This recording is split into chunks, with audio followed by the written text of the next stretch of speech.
When reflecting on the theme for Bully Zero's Bullying Prevention Week this year, kindness counts, I actually struggled a little bit to think about what I could possibly express in writing or in words to truly bring about reflection.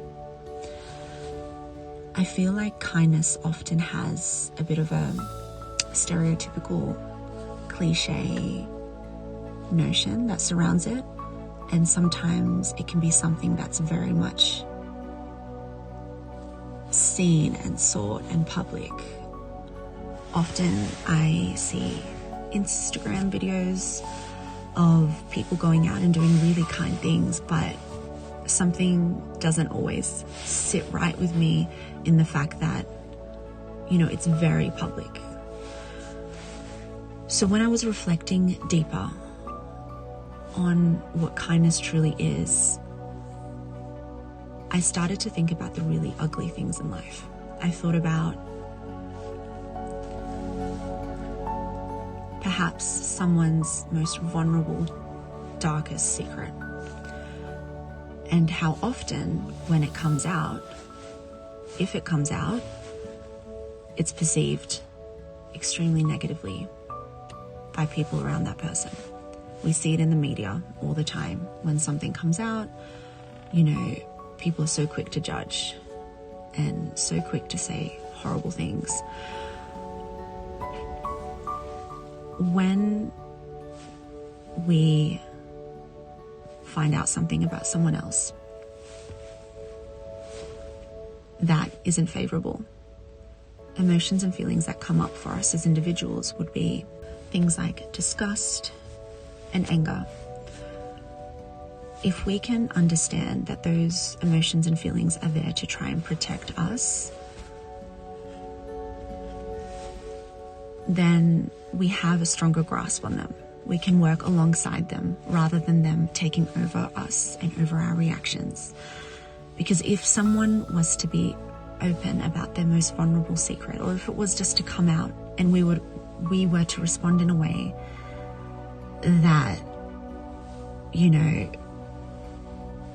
projected disgust and anger onto them, the person's sense of self would decrease significantly.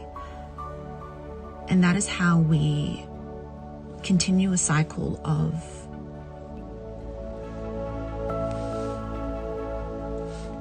negativeness, a cycle that is not kind.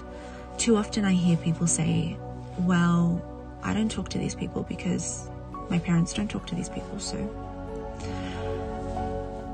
And that is just another example of how sometimes we're predisposed because of our upbringing or because we've just done things a certain way our whole life to act in a certain way. But when we reflect on these ways, or if we ever are given the opportunity to reflect, and a lot of people aren't, and that is why things don't change.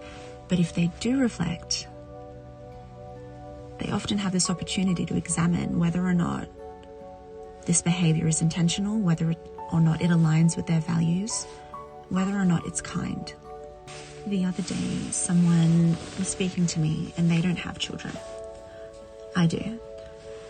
We were speaking about sustainability and recycling, and they said to me at one point in the conversation, Franchesca, I don't do this for myself. I do this for your children. And it really stuck with me because there was no self-interest in this person recycling at all. She didn't have children. She didn't plan to have children. She was doing it for other people's children so that they would have a better life. And I thought that was incredible. And so as I conclude this little chat in my car, because I have been reflecting on what it means to be kind, I just encourage anyone listening to take a moment to review their internal workings, their emotions, their history, the context of who they are. I encourage people when met with some surprising news or something that astounds them in a negative way to just, before responding, take a moment think about it, and just reflect on what it would be like to be on the receiving end, to be vulnerable, knowing someone else knows something about you that you are shameful for. When we put ourselves in other people's shoes, empathy is founded in a more secure way, and these cycles of bullying or anger or violence or abuse often subside. Kindness counts, always and every day.